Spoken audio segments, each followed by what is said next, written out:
Mallory and Macy are two sisters that were camping together, and they were doing a road trip, and they've been camping with their friends with plans to head back. Now, on this particular day, it was Mother's Day, and on Mother's Day, they wanted to wish their mother Happy Mother's Day, of course. But as the day progresses, they don't hear back from their mom. No call, no phone call, nothing. And this is pretty unusual because she's usually on her phone, and it's been almost a week since she's seen her daughter, so it's a little bit unusual that she hasn't been replying almost all day. Now, at this point, the daughters start getting really worried, and they're like, why don't we ask her neighbors to go by and check on mom? So they give a call to Martin Ritter, and they let Martin know. They're like, hey, we haven't been able to get in touch with our mom. It's Mother's Day. Haven't received a reply back. Would you mind going over there and checking up on her just for us, please? Martin brings over Jean, Jean is his wife. And Martin's like, hey, Jean, would you mind going over to the Morphew's house and check to see if Suzanne is okay?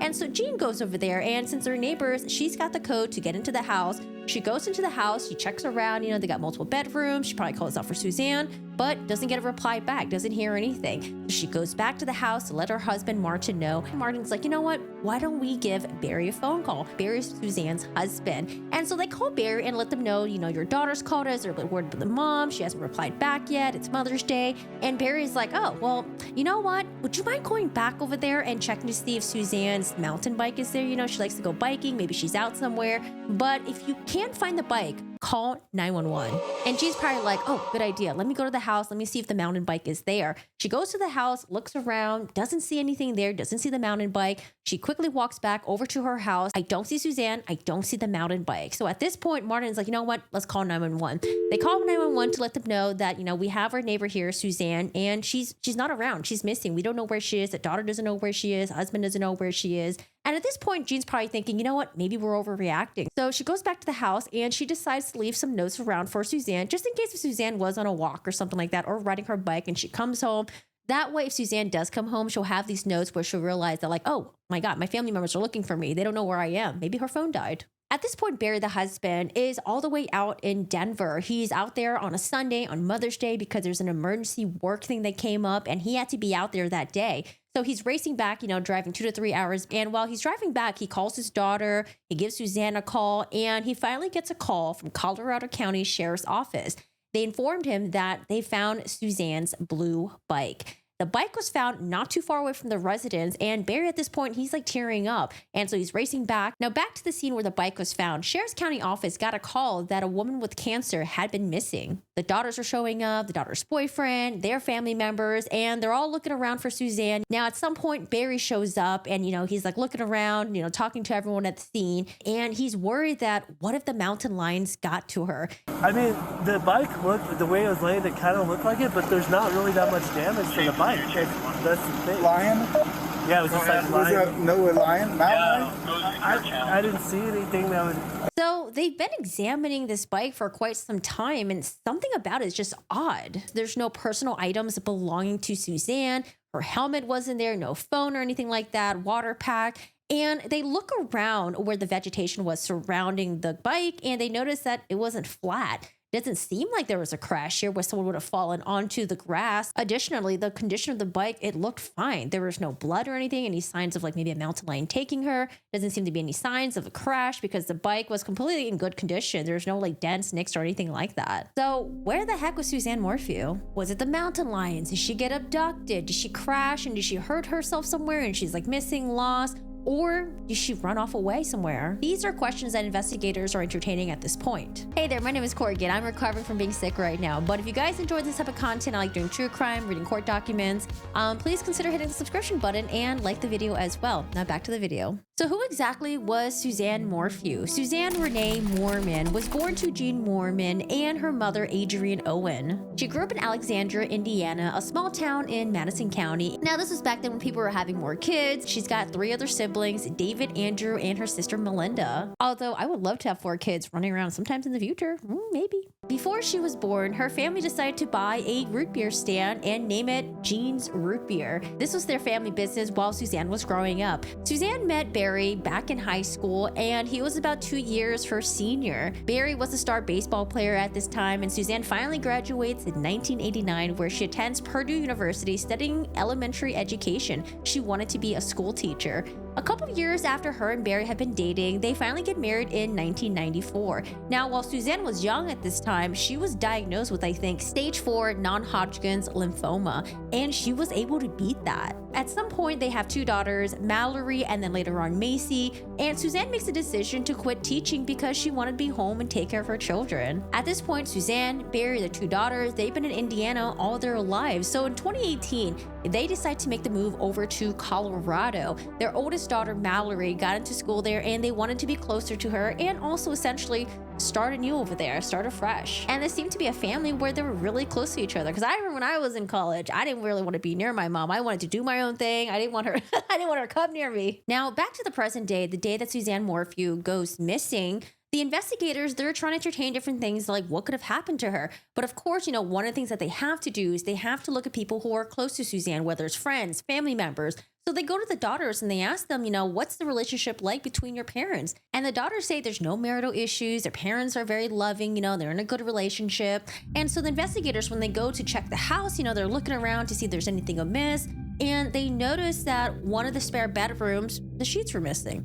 That's kind of odd. They also looked into the garage, and they realized that Suzanne's car, Range Rover, is still there. Look inside the car, she had her purse in there, driver's license, she had a water pack, amongst other things.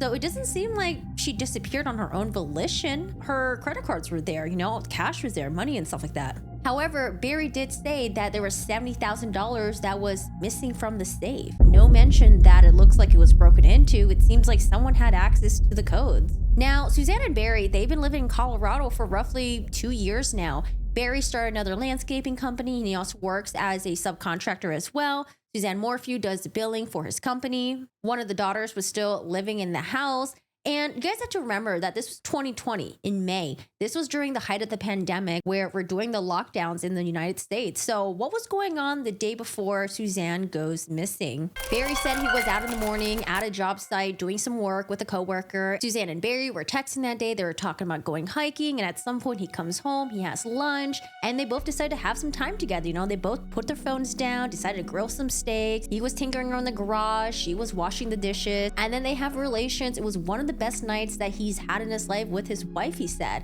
They both go to bed early, and in the next morning, he had to wake up really early because, again, he had to do that emergency job all the way in Denver that was 3 hours away. So he said he set the alarm for like 4:30 a.m., wakes up, showers, and as he's leaving, he doesn't want to disturb Suzanne because she's sleeping right now, and, he could hear her snoring. So Barry tells investigators that he drove from home all the way to his job site in Broomfield, Colorado, which is in Denver, 3 hours away. He goes to the Holiday Inn there, checks in, goes to the job site, heads to McDonald's for a little bit, and then heads back to the job site. Now, again, remember, this was Mother's Day, and Barry said that, he didn't really feel that bad leaving Suzanne behind because the girls, they were supposed to come home that day from the camping trip. They were going to hang out with her, have lunch with her, and it's not like she was going to be alone. So fast forward 10 hours later of Barry being in Broomfield, working hard. He's been at this job site, working on this wall right here, and that's where he gets a call from the neighbors. He's got some other team members that were supposed to come meet him that night or the next day, and he calls him to let them know, hey, I gotta head back. There's a family emergency. So Barry takes the tools with him. He drops them off the Holiday Inn, and he doesn't even bring them to the hotel room because he's in a rush. So he just leaves them at the front desk, and he makes a 3-hour harrowing journey back to his house, not knowing where his wife was. Can you imagine doing that 3-hour car drive and just I don't know, I would be panicking. I wouldn't even know if I'd be able to be driving. The investigators, they were finally able to get a search warrant to search the house and to seize the cars as well. There's Barry F-350. They have 2 Range Rovers. And when they were searching for the house, they found something kind of peculiar. This was in the dryer. Now, remember those sheets that were missing from one of the guest beds? Well, the sheets was in the dryer, but what was also in there was some sort of like a plastic cap thing. It looks like it was for maybe a dart gun tranquilizer. I mean, that's kind of odd. And it was odd because investigators, they asked Barry about this, and Barry was like, I don't use tranquilizers. I haven't used them since we moved to Colorado. I only use them back in Indiana to tranquilize bugs. Also, bugs is another term for a horned male animal. I looked it up. And also, while looking through Suzanne's side of the closet, they find this peculiar pen that was like out of place. It was like where her bras were. They looked at the pen and examined it and then realized that there was a USB drive here. And so when they plugged it in, they found out this pen was essentially a spy pen. Now, what the heck is a spy pen doing in her closet? Why did she have one? Or was someone listening in on her? On the recording, Suzanne's voice was on there and she was talking pretty intimately with another male voice. Now, this voice didn't sound like Barry. It turned out being some guy named Jeff. Why was Suzanne talking so intimately with a guy named Jeff? There was also a third male voice as well, and that was Barry. Now, it seems like from the recordings that Suzanne actually recorded these herself. But why would she do this? Why would she record herself speaking intimately with another person? And why would she be recording her husband? So this was a bombshell. Now, at this point, investigators, they didn't really have much of a lead. Now we have this mystery man here. Who was this mystery man, and how did Suzanne meet this person? It takes investigators about 6 months to finally figure out who Jeff was. So they find the phone number for Jeff, someone in Michigan, and they dial the phone number. Jeff answers, and investigators, they recognize the voice. This is the same voice that was on the spy pen. And so Jeff, he admits that he was having an affair with Suzanne, but he wasn't proud of it. He had a wife and he had 6 kids. Didn't want to lose his job. Jeff, what are you doing? Suzanne, what are you doing? What is going on here? And so obviously he didn't want his wife, his kids to hear what he was doing on the phone. And so he asked investigators, can they talk in person? So they meet up, talk in person. Jeff says that roughly a month after Suzanne moves to Colorado, she hits him up on Facebook and writes, howdy stranger. And so they talk platonically for a little bit, but at some point things were seems like things were ramping up a little bit. And Jeff says that he was FaceTiming with Suzanne, and then one day his daughter walks in. So he kind of got paranoid. He stops communicating with Suzanne, deletes all his social medias, and things are left alone. And the affair ends right there. Just kidding. Later on in 2018, Jeff says that Suzanne messaged him on there, and that's when the two of them soon began their relations again. And so they were essentially having an affair from 2019 to early 2020. They met up roughly 6 times in different states and essentially spent 2 Valentine's Day together. What was he telling his wife? Now, was Jeff lost and he didn't know that Suzanne was missing? What is he not wondering why she was replying back to him? No, Jeff said that, he realized that she went missing, but he didn't want to say anything. He didn't want his wife to find out. He didn't want his kids to find out. And he essentially didn't want Suzanne's daughters to find out that their mom was having an affair. He kind of wanted to stay out of it. He talks about how him and Suzanne called each other soulmates. They had dreams and aspirations of, moving to Ecuador together, where the cost of living was a lot cheaper. They were going to get jobs there, live a nice, comfortable life. And throughout the interview, he iterates to investigators that he felt like he was a terrible person for doing this, for having this affair. He felt really bad about it. He was really nervous. He said it was disgraceful. But he would also tell investigators things that Suzanne confided in him about, and it was her relationship with Barry. He talked about how horrible Barry was, how Suzanne wanted a life transformation. She didn't want to be with Barry anymore. Being with Barry was a chore. She didn't enjoy the sex with him. She felt like Barry was very controlling and would hold having big houses and having Range Rovers over her head. And, she was financially very dependent on Barry. She had dreams of divorcing Barry and doing her own thing. But whenever she would talk about divorce with Barry, she said that Barry didn't want to listen to it. He didn't want to have any of it. And so it seems like Suzanne was possibly waiting until the youngest daughter went off to college to really initiate this divorce and start her new life. But who knows if Jeff is telling the truth, because Jeff could just be throwing Barry under the bus because maybe he's involved in some sort of way. So now we've got 2 possible male suspects. Now, I got a little ahead of myself because I didn't tell you guys how they actually met. Jeff and Suzanne were actually high school buddies back in the day, and they were 2 grades below Barry. Now, apparently there was one summer where Suzanne's house was having a house party. Barry wasn't there. Jeff decided to go over, and apparently the 2 of them may or may not have had relations. I don't know. It was kind of unclear in Jeff's interrogation. I think maybe he didn't want to admit it. Maybe he did. I don't know. It was kind of weird. So anyways, Barry ends up finding out at some point. Barry confronts Jeff and actually tries to fight him, but Jeff was able to talk Barry out of it. End of story, that's it, and they never saw each other ever again. Jeff did consent to giving them their DNA, his phone records, and even logins to the social medias. Shortly after Suzanne's disappearance, they were able to finally find her bike helmet. Now, the bike helmet was in the opposite direction of where her bike was found, but the bike helmet didn't really have any clues or anything. There wasn't any blood or anything like that. But you know what they never found? They never found her phone. Fortunately, though, they were able to look into the back of the iCloud and find all the text messages, all the notes, and everything that she had on there. The Tuesday before her disappearance on Sunday, she dropped off her daughter at her other daughter's house so they can go on their camping trip. On Friday, however, there was some weird activity with her Facebook where she sent out like 20 Facebook requests to like 20 different dudes and 3 females. And it was unlike her because since January 2020 that year, she hadn't really sent out any Facebook requests. But maybe she wanted to reconnect with some people. Now, the day before she goes missing, her husband, Barry, goes off to a job site early morning. She wakes up, her and Barry, they talk about hiking. She gets some of the Facebook requests that she sent out accepted. There's a second Facebook password request for that day for some reason. Maybe she lost her login. At some point, Barry comes home, they have lunch together, and then Barry leaves. Now, this is when Suzanne texts her lover Jeff on LinkedIn, because that's her main form of communication. She messages him and says, "Guess who's alone again?" Her and Jeff sent about like 59 communications on LinkedIn. And a couple hours after that, around 2:03 p.m., she sends a selfie to Jeff on LinkedIn. And 2:11, she sends another message to Jeff saying, "I'm on WA." And WA usually means WhatsApp. So that's usually where they would do their FaceTime together. It's not track. It doesn't appear on any phone bills or anything like that. So that's probably how they hit their tracks back then. And oddly enough, though, this is the last activity that's found on Suzanne's phone at that day. Now, Barry did mention that, when they were hanging out that afternoon, they decided to put their phones down and have a lovely evening together. So maybe that's what's happening. But the next activity that appears on Suzanne's phone is a ping at around 4 a.m. the next day, the day that she's missing. And it's all the way down west of Poncha Springs. 4 a.m. is where she would usually be at home sleeping. Why would her cell phone ping all the way down there? Remember when the daughters told investigators that their parents had a very loving relationship? There's no marital issues whatsoever. Well, that same day, one of the daughter's boyfriend was actually at the scene. Do Barry and Suzanne get along pretty well? The boyfriend pauses and looks at his father before answering. You can answer honestly. I think they've had some problems. Okay. Yeah, in the past. Like, just normal husband and wife type deal. He told investigators that his girlfriend told him that the parents argued all the time. They talk about separating or anything They like have, that? yeah. So the day after, the investigators do a formal interview with the two daughters. The oldest daughter mentioned that her bed was always made, so it was weird that the sheets were off.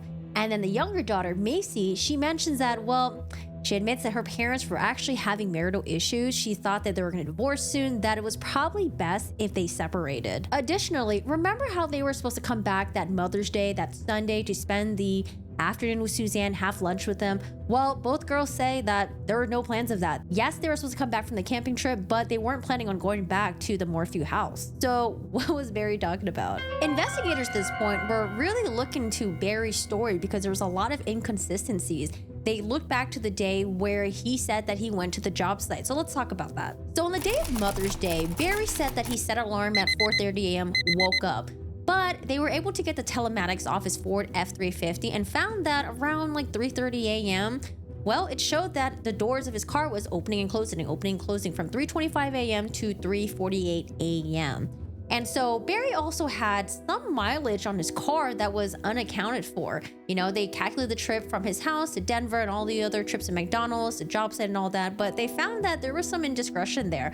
And to explain this, Barry said that, you know what? Actually, instead of turning right on Highway 50, I forgot that I actually made a left turn on Highway 50 because I saw a bull elk and I was chasing after it. I was trying to figure out where it was so I can locate it, things like that. At this time, it's 4 a.m. Barry said that he left the house at 5 a.m., but maybe he got the times wrong. It's 4 a.m. He's going 5 miles in the opposite direction and he makes a U-turn at some point. What's interesting about this route that he took was that in this opposite direction, this is where Suzanne's bike helmet was found. But maybe it's a coincidence. At this point, investigators have asked him so many times, what was the last time you saw Suzanne? What was she wearing? What was she doing? What did she look like? He kept saying she was sleeping. But for some reason, he couldn't really describe her. They're like, well, what was she wearing? He was initially said, she's wearing a white stringy top thing, maybe white shorts or something. And then in other interviews where he couldn't really describe her, the special agent introduced, was it just kind of a lump thing that you saw?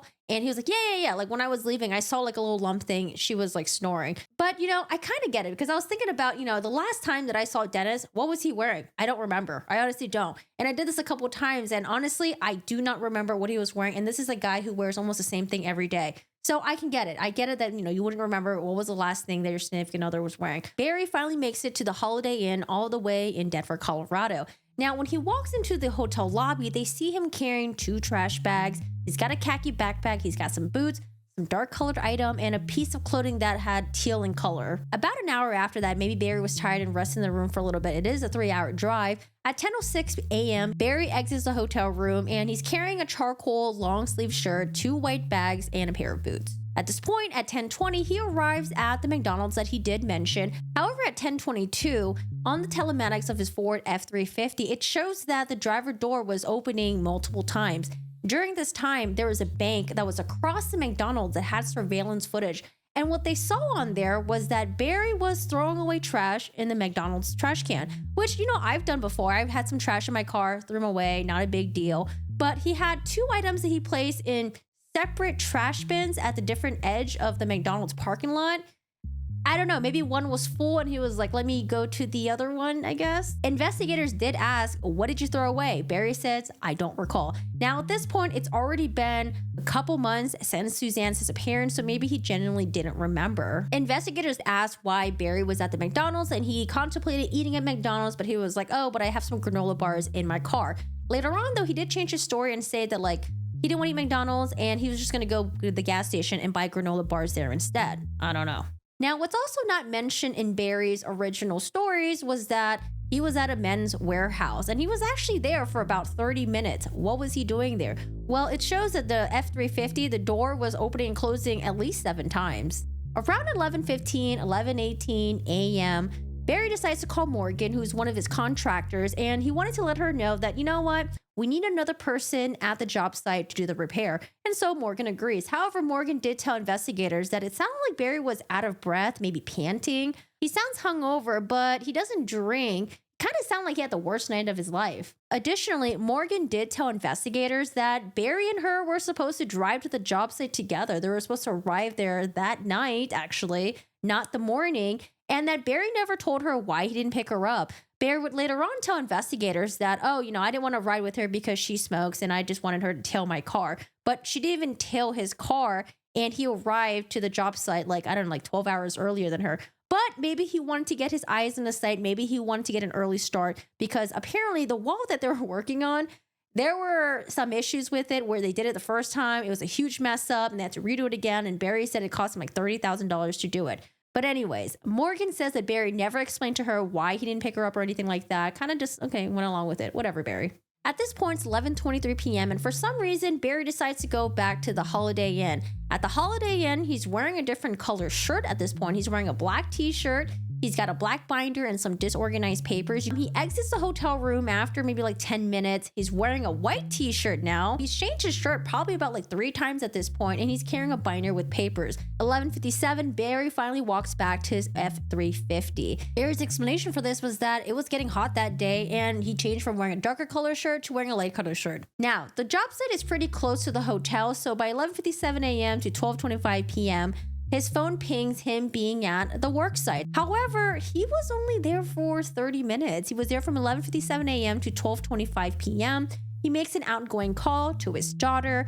And then at some point, he ends up going back to the Holiday Inn. Again, he's only been at the job site for 30 minutes. Maybe he forgot something. But he goes back to the Holiday Inn and it shows the F-350, the doors closing multiple times. Barry's in the parking lot of the Holiday Inn and he has some things that he has to throw away again. Now at this point, he's already thrown trash at different bins at McDonald's. And now he's at the Holiday Inn throwing away large trash bag, a black container, a green item, possibly a clothing, a small item, and he takes all this and walks to the dumpster towards the end. They did ask him, Barry, why didn't you just park next to the dumpster to throw the stuff away? And I don't think he really had a good answer for that. I think he just said he didn't recall. So investigators was asking him, why are you throwing away so much trash on this day? And Barry was like, trash accumulates and I like to throw trash away, when I'm out and about. And I can see that, but when you look at photos of Barry's car interior, it's very, very messy. And it's kind of odd that Barry would throw the trash away in different bins of different areas 3 hours away from his house. Also, if you look at the photos of where Barry was throwing the trash away, at some point he was really shoving the trash in where he was shoulder deep into the trash bin.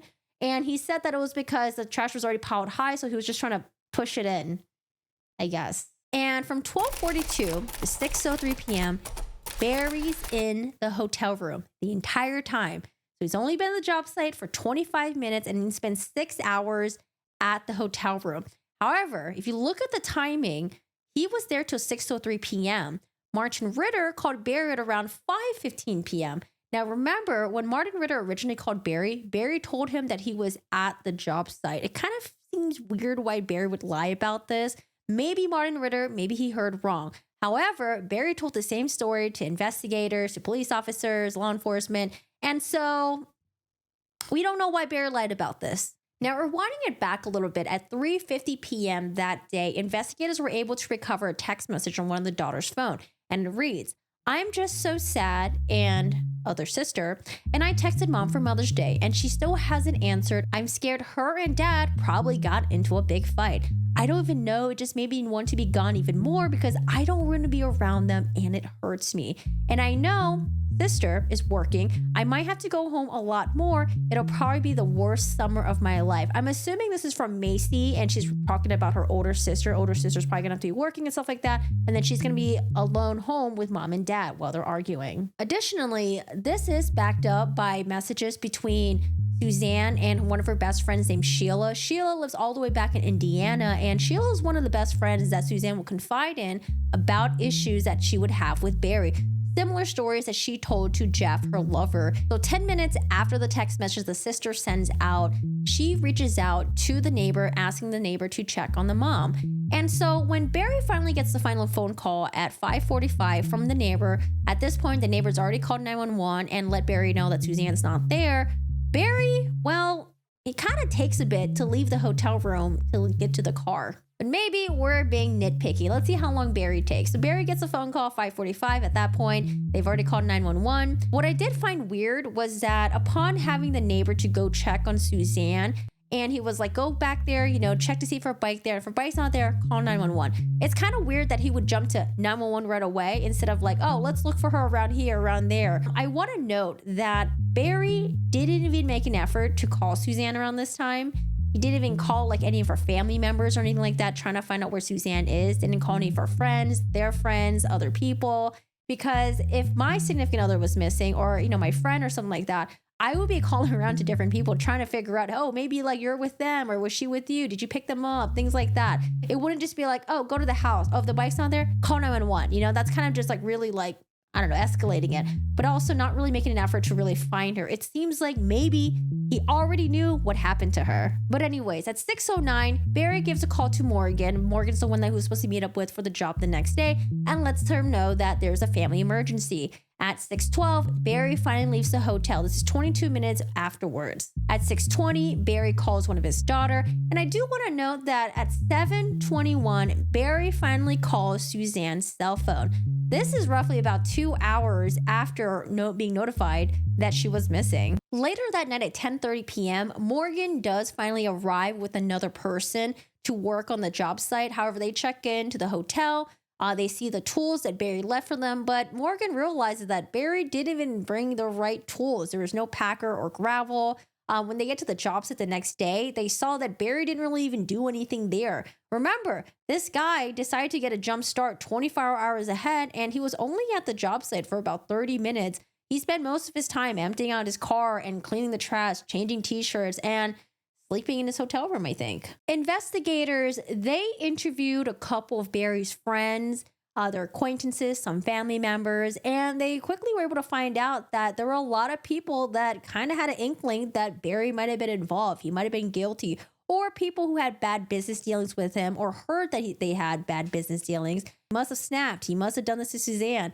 I think only one friend that they interviewed, his name was George. It was like one of Barry's firefighter coworkers that had good things to say about Barry. But a lot of other people, they didn't really have the best things to say of Barry. They said that Barry was kind of hot-headed. They said that he was very stubborn. I do want to mention that at some point, Suzanne's father did accuse a guy named, I think, Brian Cox of possibly being involved in this, but I don't think there was ever any evidence for that. However, I did find out that Barry, he didn't notify Suzanne's father that she was missing until he gave her a call 6 days later. However, Gene Mormon, being the sweet man he was, he said, that's not out of the ordinary. Barry's just probably really stressed out right now. It's a tough time for him. Suzanne's sister, she did mention that when she found out the next day that Suzanne was missing, her first thought was, Barry did it, Barry did it, Barry did it.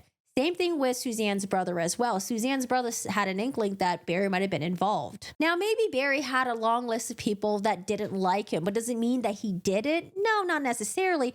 However, there was this close friend that they had named Laura and Andrew Richardson. Laura had actually met Suzanne at church. She knew that Suzanne was going through the cancer stuff, and she wanted to be there to support her and be a new friend, welcome them to the new town. And so Laura and Andrew would hang out with the Morphews. They would come over, have dinner and things like that. And they were actually the couple that did show up where Suzanne's bike was found the day that she went missing. You know, Andrew showed up there wanting to help. You know, he talked to Barry about, you know, like, let's go around, let's look for, you know, let's ask questions, trying to figure out where she was. The comment that he did make, though, it seemed that, like, he said Barry didn't really seem interested in searching around, asking questions. You know, Andrew was trying to be really proactive about this because this is a really serious thing. He mentioned that Barry was really kind of like stone-faced throughout the entire evening. Now, when something like this happens, you know, I guess people can react differently, but it's not like they had already found Suzanne's body and Barry's going through some trauma. Suzanne's missing. A lot of people, what they tend to do is they tend to panic and try to find their loved ones, figure out where they are. But Andrew, you know, he said Barry seemed a little bit off. And at some point, Barry did complain to Andrew saying that, like, oh my God, law enforcement, they're like solely only focusing on me. They're not like investigating anyone else. So Andrew, you know, being a good friend, was like, you know what? Let me talk to my defense attorney friend and I'll get back to you. So he talks to the defense attorney friend, gets the business card, gives it to Barry. And Barry's like, you know, he's really like, thank you. He is like very grateful for everything. The defense attorney friend did mention that, like, you know, Barry, like, they're offering you to take the polygraph test. You should take it. And at that point, the excitement in Barry's face kind of drops. And Barry just says, I don't think I'll pass a polygraph. And at that point, Andrew's kind of like waiting in uncomfortable silence because he's waiting to see if Barry's going to further explain what he means by that. But Barry doesn't. He doesn't say anything.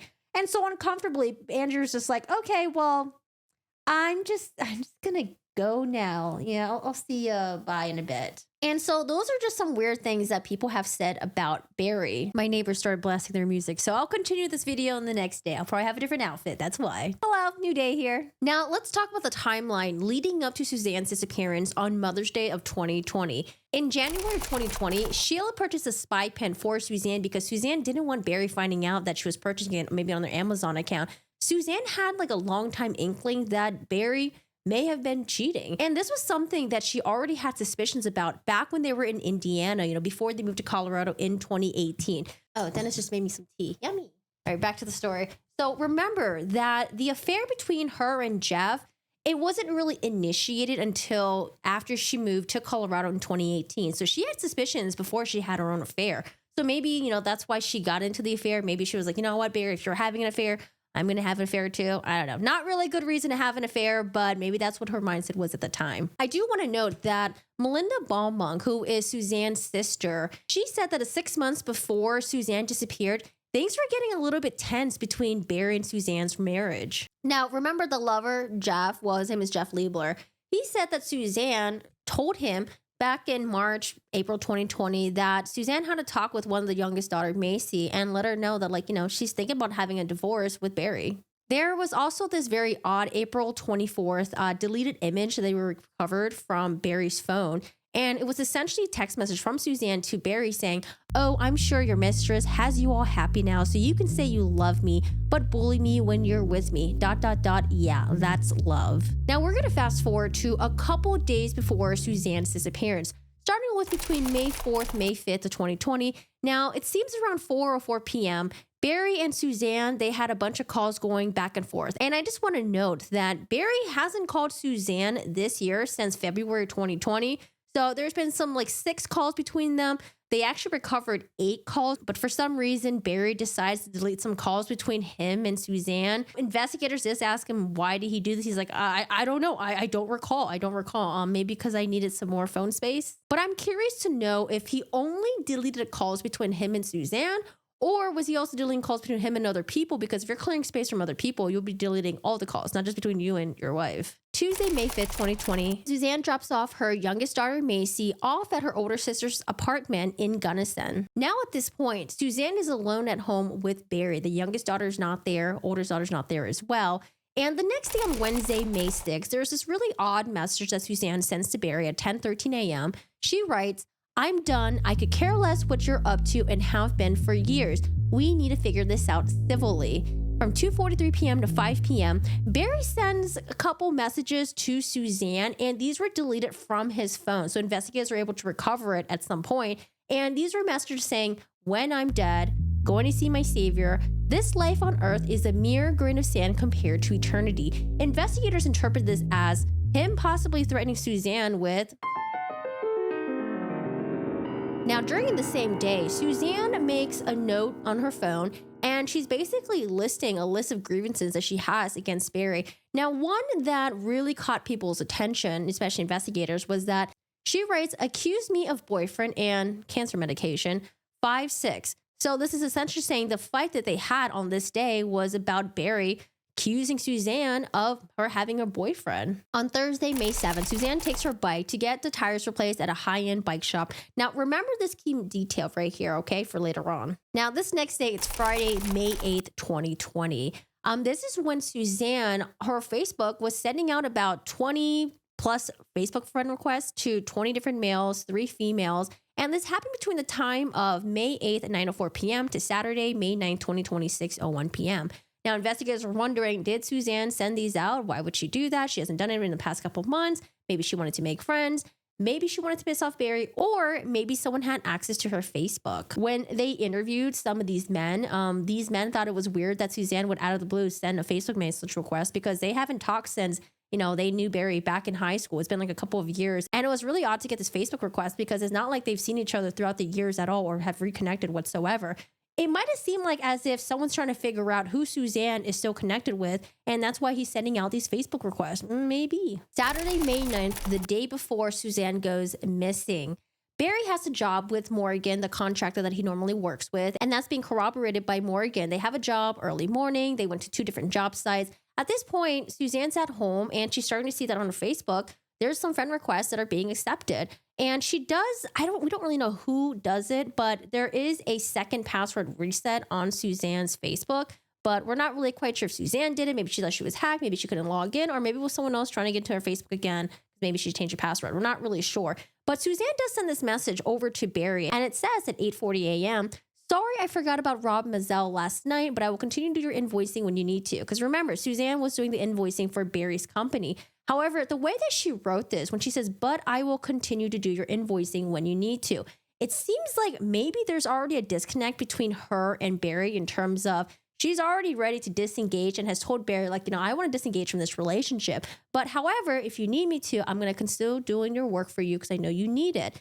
That's how I interpret it as. But so around in the morning between 9 to 10 a.m., Suzanne and Barry, they're texting back and forth. Suzanne's asking Barry, do you want to go hiking? He doesn't respond. Then she texts him again, want to meet to go hiking. He responds, no, I'll come home. And so at this point, Barry drops off Morgan at a fitness place and pays her in cash and tells her that he's going to go hiking or biking somewhere. Given what we know now, I think this is what's going through my head. I feel like maybe Barry and Suzanne got an argument. Barry accuses Suzanne of having an affair. We don't know if Suzanne confirmed that or not. Maybe she denied it and just said hey, I really do want to consider getting divorced after Macy's done with high school. Because remember that text message on May 6th where it says we need to do things civilly. Maybe at some point they did reconcile, or so Suzanne thought, but maybe in the back of Barry's mind, things were stewing. Maybe he really wasn't going to let Suzanne go. Again, guys, this is all conjecture. This is complete theory.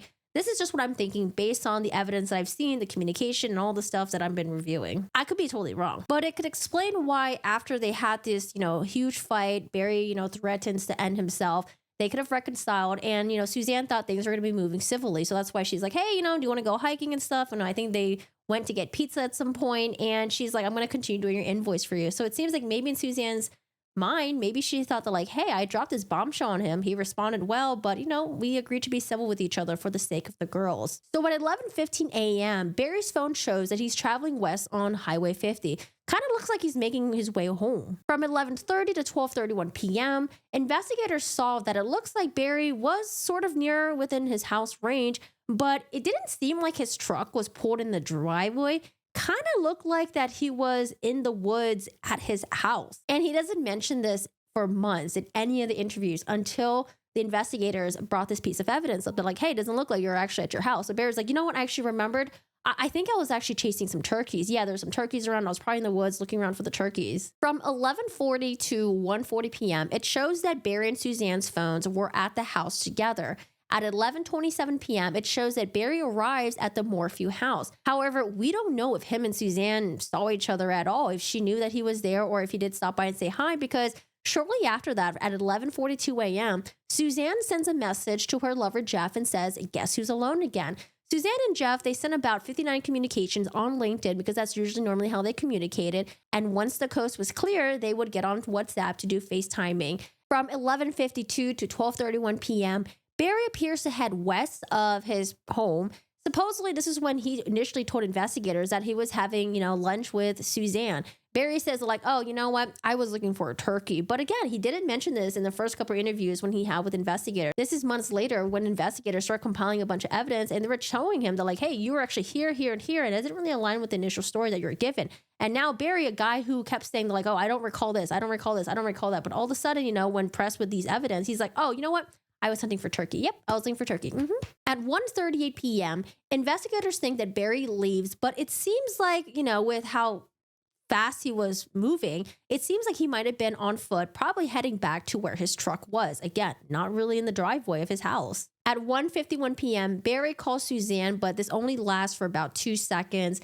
Now, shortly afterwards, at 2:03 p.m., Suzanne sends a selfie to Jeff on LinkedIn. This is going to be her last proof of life. It's a picture of her. It looks like she's like, I don't know, like maybe there's a towel and maybe she's outside tanning outside in her patio or something like that.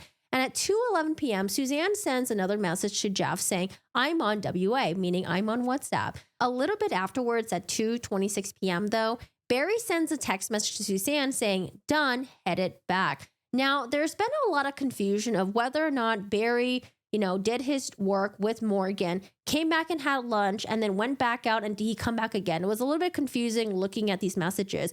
But when investigators finally had, the telematics on his Ford 350, his phone ping location, stuff like that, it really seems like Barry came home and he was there for an extended period of time, not at his house, but around the wooded area, walking back and forth and stuff like that. And it looked pretty freaking shady. At 2:31 p.m., Barry sends another message to Suzanne asking, did you leave?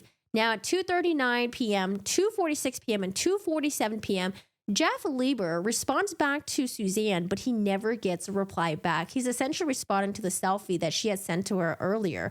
Now at 2:44 p.m., things are looking a little bit weird. Barry's phone appears to be running around the Morphew house. At 2:47 p.m., Barry's phone goes on airplane mode, and it actually stays on airplane mode until 10:17 p.m. that night. Now, even though that his phone went into airplane mode, they were able to see that his phone pinged around the house. I don't know, it was maybe because it was still connected to the Wi-Fi of the house or something like that. But it looked like he was running around from porch to porch to porch, like he was chasing something. And again, Barry, when he first interviewed with investigators, a couple days after Suzanne's disappearance, he doesn't mention any of this. And so when pressed with this evidence, like, hey, we have a little diagram of you running around the house. What were you doing? Barry's like, oh, I was shooting chipmunks. Yeah, I was shooting chipmunks. There's he literally told investigators that he literally shot 85 chipmunks and they've been coming in, destroying some stuff. So he has his gun out. He shoots the chipmunks. And he keeps saying this 85 number chipmunks, 85 chipmunks, which is oddly specific when there's been so many times when they've asked him questions about, what was Suzanne wearing? When was the last time you saw her? Things like that. And he would always say things like, I don't recall. Like, what were you throwing away in the trash? I don't recall. So now when Barry's confronted with evidence, he's starting to get a little bit specific with things like, oh, why were you out in the woods? Oh, I was chasing a turkey. Oh, why did you turn this on Highway 50 where Suzanne's helmet was found? Oh, I was chasing a bull elk. Why were you running around at your house? Oh, I was chasing a squirrel. There's always some sort of animal that he was chasing. But was it really these animals that he was chasing, or was he hunting down possibly his wife? And remember, there was a plastic cap for the dart that was found in the dryer where the sheets were. Well, Barry told investigators that he never shot a train gun in Colorado, only back in Indiana. But then slowly that story kept changing. Like, oh, I did shoot some deers that were on our property. And then that changed to, well, investigators were like, well, why would it be inside the house? It seems like you shot it inside the house. And Barry's like, oh, I've never shot it inside the house. Well, actually, maybe I did shoot it by the door entrance. And that later changed to, oh, maybe I did shoot it, through the breezeway. But what's interesting is that the breezeway where Barry would have shot a tranquilizer lines up to the patio chairs where Suzanne could possibly have been lying when she was tanning. And again, in that selfie that she sends, it looks like she's outside, it looks like she's tanning. She's got a towel wrapped. I also want to mention that towel that was wrapped around her body, it was never found. They never recovered it. They asked Barry about it. He said he doesn't know. Barry at some point did present the dart gun to investigators. And when investigators looked at it, they did mention saying they're like, oh, it doesn't look like it's been used in the past couple months. Or maybe they said it wasn't functional. But you got to remember that when you have a dart, I don't think you have to necessarily shoot it. I think you literally could just stab someone with a dart to be effective. I think. It's also possible that maybe there are other dart guns that were discarded. You know, that happens sometimes. And I do want to reiterate that there's been no activity on Suzanne's phone all of Saturday. This is a woman who typically is pretty active on her phone. She messages her daughters, you know, she messages her sister, her lover, and her phone just goes dead silent. Now, again, Barry did say that, like, you know, we decided to both put our phones down and have a nice evening. In these interviews, Barry blames drinking and drugs for the change in Suzanne's behavior. Now, Suzanne, I think she was really just changing because she wanted to change herself. She wanted to work on the path of being independent. But with the drugs thing, Barry did say that Suzanne was meeting with like a street drug dealer to acquire her drugs. But when we looked into the drug stuff, it was more like Suzanne getting CBD oils to help with her cancer that she was dealing with. Investigators did meet with this street drug dealer, and the drug dealer did say that, like, no, it seems like Barry was privy on this because, you know, Barry did call me at some point and did ask that, like, oh, you know, Suzanne needs more of these oils. And for the drinking, Barry claims that Suzanne had a drinking problem, but was Barry just was he telling the truth, or was he just trying to make the victim look bad? Barry and Suzanne seemed like very religious people. When investigators told Barry about Suzanne's affair, he essentially starts shifting his tone and saying that, like, oh, you know, everything is in God's hands now. Everything's in God's hand now, which essentially sounds like this is God's doing, that Suzanne's disappeared. And that if Suzanne's going to be found, well, it'll be because of God. So from the night of May 9th to May 10th, Barry's phone registers about 210 locations near the house compared to the 0 to 1 location on the previous nights before on May 1st to May 8th. Not only that, but during the times that Barry said that, you know, him and Suzanne were grilling steaks, well, it showed that throughout the evening, the doors of his F-350 were opening and closing, opening and closing, opening and closing. But I mean, again, he did have a job the next day. So maybe he was like loading up tools and stuff and he was getting ready. Maybe he was prepping. Now, we don't have any movements from his car specifically. I think at some point they registered that the car was put into reverse at some point, but not like actually like moving out of the house into anywhere else. Barry has told investigators that him and Suzanne, you know, grilled a nice steak and they each had their own plate. Investigators were like, well, you know, we checked the dishwasher and there was only one plate in there. Barry was like, well, I must have washed my own plate. But before that, he told investigators that while he was in the garage tinkering around with stuff, Suzanne was doing the dishes. So what is it? Did you do your own dish, or was Suzanne doing the dishes? So it just seems like, you know, whenever there's evidence that they confront Barry with, he all of a sudden has answers to it. But when they're asking about other stuff, you know, there's a lot of, oh, I don't recall.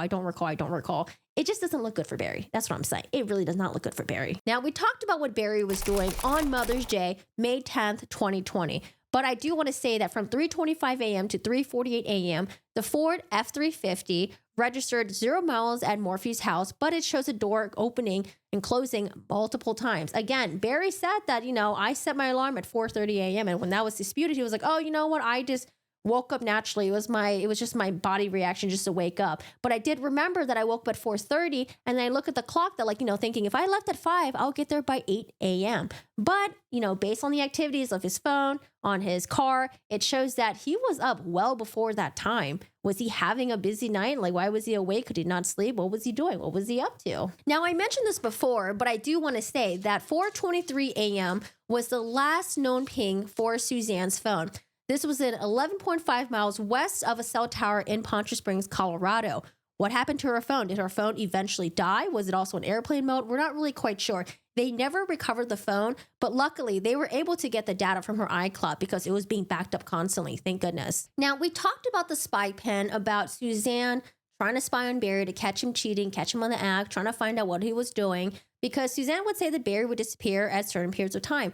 However, investigators found this manual for a little mini spy camera that was in Barry's bathroom drawer. And when they confronted him about it, he was like, oh, yeah, you know, I guess I did buy that. I remember buying it, and it was actually really cheap. So I couldn't really figure out how to use it, and I ended up not using it. And I'm thinking, you know, maybe both Barry and Suzanne had suspicions of each other, cheating on each other, and they wanted to catch each other in the act. And so when they asked him, you know, where's the camera? Well, it's unaccounted for. He doesn't know where it is.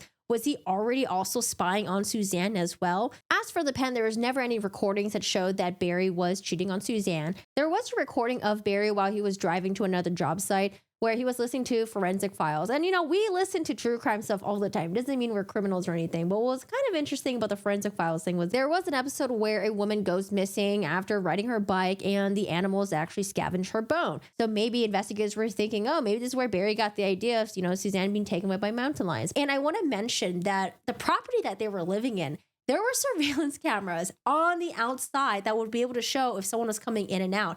However, for some reason, these surveillance cameras were not functional. And so when investigators would ask Barry, like, oh, were you watching the surveillance camera? Were you like watching them on your phone? Were you like, you know, basically watching on Suzanne? And he was saying that like, oh, you know, I had people come in and install them, but they just like never worked, I guess. And they're like, what do you mean it never worked? He would say that like, oh, Suzanne was like sabotaging them.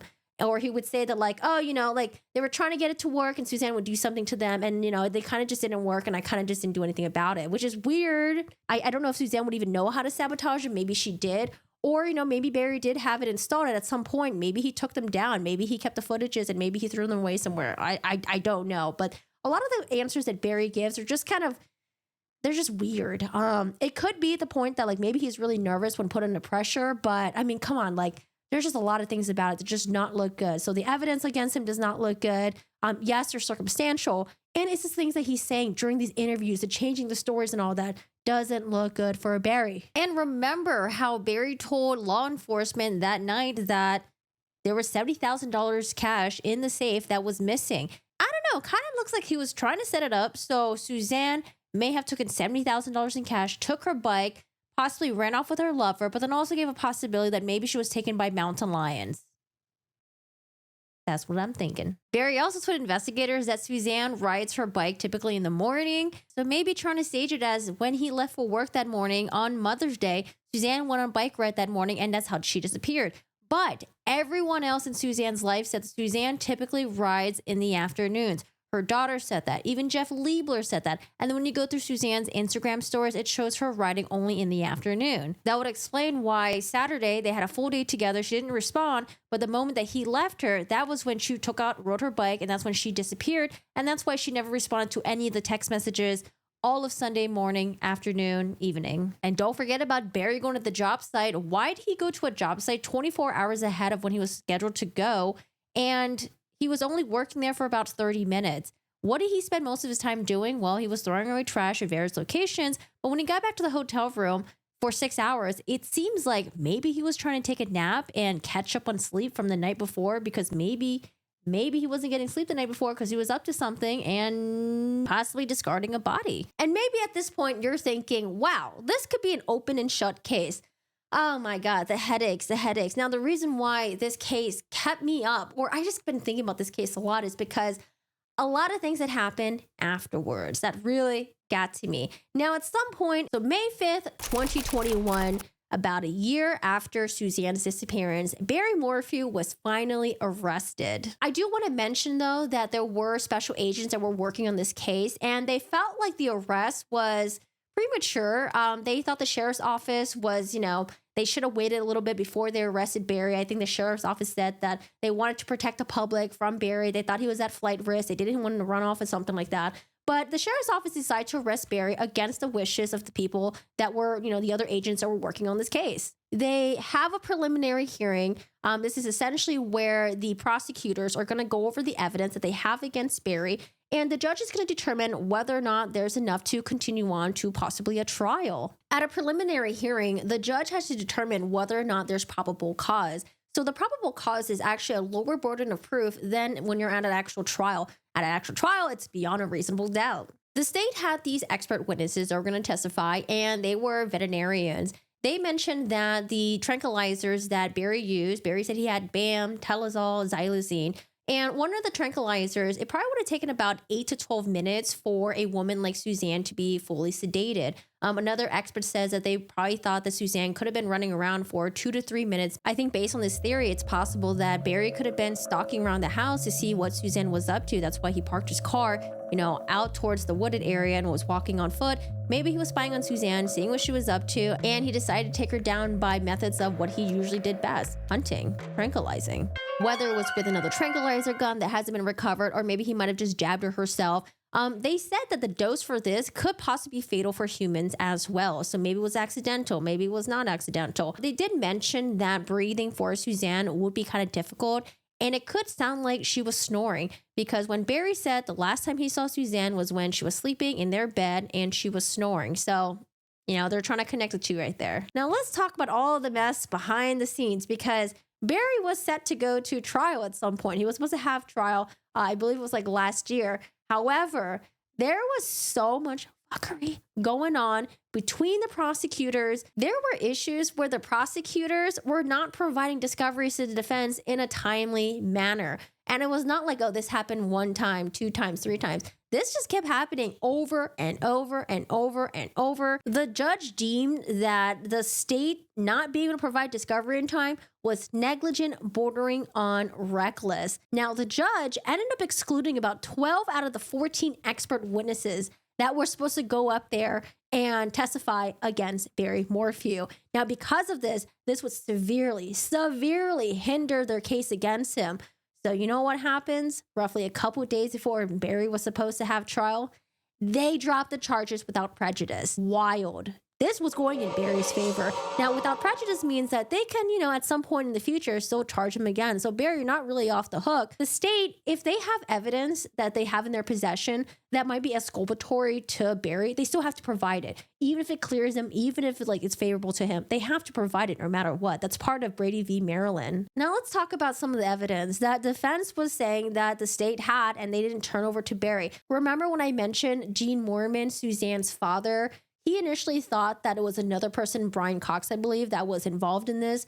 There was a text message about that, and they never disclosed that to the defense side. Another thing was the hesitance of agents who were working on this case for over a year. The agents, they didn't want to pursue arresting Barry yet. They wanted to wait until more evidence was collected. So there's a lot of drama going behind that. Remember shortly before Barry decided to turn his cell phone on airplane mode for 6 hours the day before Suzanne's disappearance? Well, remember how he was running around the house and it showed on the cell phone ping? They calculated that and they said that it looks like Barry would have been running around at 40 miles an hour, which is impossible for a human. You guys have Find Friends or anything like that? Sometimes it shows that someone's in the location, but it just hasn't really loaded yet. It takes time for it to update. Sometimes with cell phones, they don't really pinpoint exact locations. It just does its best that it can. So I'm not an expert or anything, but for me, if I've had experiences where, you're trying to find someone on Find Friends and then their location just hasn't really been updated yet. So maybe that was the case for this, or, it would have been nice to hear the expert go up there and explain this, wouldn't it, if there's a trial? And another part of the discoveries that were not given to the defendants were some of the DNA evidence that were found on the bike, the helmet, the car, that would have excluded Barry, I guess. So what was interesting that on the bike seat, there was an unknown male DNA found. There was also the DNA of Suzanne, Barry, and one of the responding officers as well. Now, remember, a couple days before she disappeared, she did take her bike to a bike shop and had the bike tire replaced. So it's possible it could have been one of the employees working there. Next, there were 3 unknown male DNA that was found in the glove box of Suzanne's Range Rover. And these 3 actually matched with 3 other unsolved sexual assault cases in Phoenix, Tempe, and Chicago. But I'm thinking and this is what a lot of people think too, because I was looking this up and, there's other lawyers who opined on this and they said, it's not something that's really a big deal because you have different types of DNA within your car all the time. If you, took your car to get fixed or something like that, you have other people working on your car. Now, could it be a big deal? Maybe, but, I just don't think it's really a big deal. The defense did take this and run with this saying, see, I told you, Suzanne, she was abducted. She was abducted. This is evidence that's favorable to Barry. The reason why this case came onto my radar was because back in September of 2023 this year, Suzanne's remains were finally found. Her remains weren't found near where the bike was, near where the helmet was. It was actually found all the way south in Moffett. Barry's defense attorneys are saying, well, this is good news because this just shows that, Barry didn't have any phone pinging all the way down there in Moffett. But I'm thinking even though his Ford F-350 didn't show that, you know, he would have probably been able to drive to Moffett with all the miles and the calculations. You got to remember that there were 2 other cars in that garage that night. There was a 2007 white Range Rover where they said that, you know, there was telematics that probably couldn't be discovered from it, maybe because the car's so old. And there was another Range Rover as well belonging to Suzanne. And apparently, I think they were able to get telematics for it, but I don't know. It was never really mentioned. So I'm not really quite sure. But it's possible that Barry could have taken like one of the Range Rovers, maybe the older 2007 one, and drove all the way to Moffett during that long period of time where he had his phone in airplane mode and discarded Suzanne's body at some point. I don't know. That's just a theory that's just out there looming. So I don't really think that Suzanne's body being found in Moffett really clears them of anything yet. What could be interesting is, remember like one of the 3 like unknown male DNA that was found on Suzanne's Range Rover glove box? Well, if maybe one of those DNA matched, you know, DNA that was found in her remains, that could be significant. That's where I think that like, okay, maybe, you know, maybe it could have been something else that happened. But again, you got to remember the full context of things. There were just a lot of really shady things happening with Barry, him discarding trash in multiple locations, 3 hours away from his house. His story is not lining up, him putting on his phone in airplane mode many times. And what I actually forgot to mention was that there were times where investigators was like, oh, your phone was like put in airplane mode. You know, especially in the morning where you said you were leaving. And then Barry was like, well, I was in the shower, you know. So it wasn't me. The phone wasn't with me in the shower. It could have been Suzanne, which doesn't really make sense because you said Suzanne was sleeping that 4 a.m. in the morning. Why would she get up and just put your phone in airplane mode and then just go back to sleep? Like, is she like a sleepwalker or something? I don't know. There's just a lot of answers like that just really didn't make sense. So at this point right now of 2023, Barry is a free man. He's a free man. You know, he's innocent until proven guilty. If there's going to be a trial in the future, you know, if they're going to arrest him again, we'll see what happens. But, you know, there was a lot of messy things going on with the state prosecutor's office. I do want to mention that when I was looking through the Facebook, looking through the pictures of the Morphew family, and I don't know, it's just so sad. They look like, you know, a seemingly very ordinary, happy family. Of course, you can never tell based on pictures on social media because you're going to post the, you know, the best pictures, the best highlights, you know, in the relationships and all that. But it was just really sad because, you know, you see like, you know, Barry, Suzanne, 2 little girls growing up, you know, they go on family vacation together. And at some point the girls grow up and their parents, you know, are also going on vacation and stuff like that. And it's just really sad. Like I said, I can't imagine being in the position of the 2 girls. I really do feel so bad for them because their mother is missing. You know, people are pointing fingers at their father. And although while I think a lot of people think that Barry was the one who did it, it's just hard to come to terms to, I don't know, to admit that your father was the cause of your mother's disappearance and now you're going to lose both parents. I just really, really can't imagine. Like, yes, even though Barry's out there free right now, but like, I just can't imagine what's going on in those 2, I mean, I say girls, but they're women now, but like those 2 girls' mind. I really do feel bad for them. But like I said, the day that Barry's charges were dismissed, you see the girls and Barry walking hand in hand together. And then when they're in the interviews, they are supporting their dad. And I don't know, like, you know, if Barry did do this to Suzanne, I just can't imagine how Suzanne would just feel just seeing this. You know, this is the man who may have caused my disappearance and my daughters are there supporting them. Because Suzanne has mentioned multiple times to her close friend Sheila through text messages that she thought Barry was manipulative. You know, he would bring the girls involved into their arguments and try to, you know, get them to be on his side, and he would be all sad and stuff like that. But I don't know. I mean, again, like, we don't really know what happens behind closed doors. We could only look into the context through like the text messages, the communications and all that between all of them and form a picture in our head. You know, we don't have access because we don't live in the Morphew house. We're not there. But, you know, we have to just go based off what the friends and families are saying about the family, you know, and again, looking at the messages, the phone calls and all that stuff. I do want to mention that Barry has filed a lawsuit.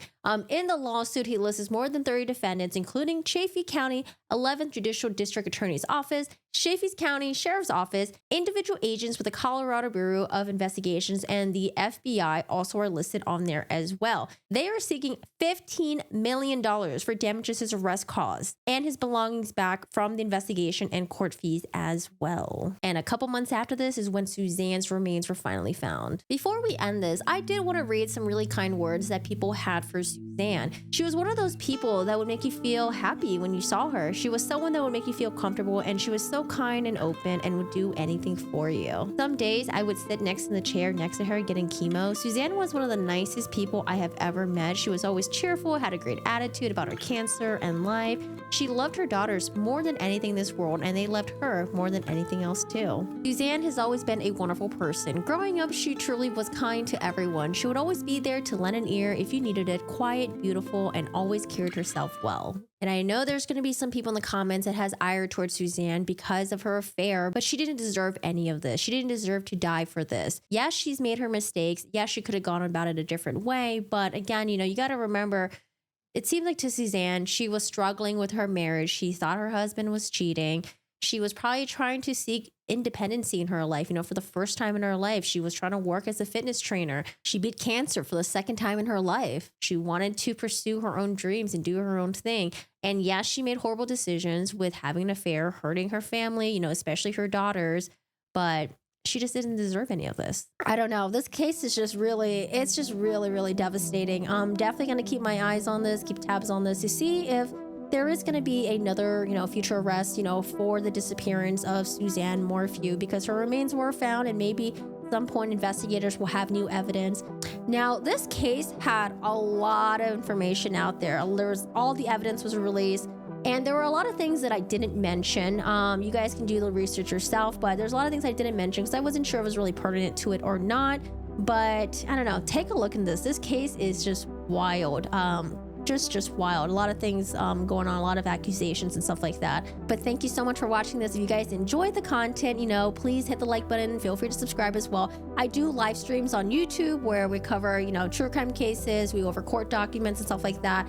And then I also stream on Twitch as well and play video games. But most importantly, if you guys want to join our community, feel free to join our Discord. It's a community hangout section. We do have a true crime section as well. If you want to come in, recommend some cases for me, or if there's some things going on right now that you want to chat about, feel free. But we also have a non-true crime section as well if you want to break from all of that. But feel free to come in, join, and again, thank you so much for watching. I hope you guys have a good one and take care. I'm doing this outro because someone complained that they don't like my abrupt endings, and I was like, maybe I'll start doing outros.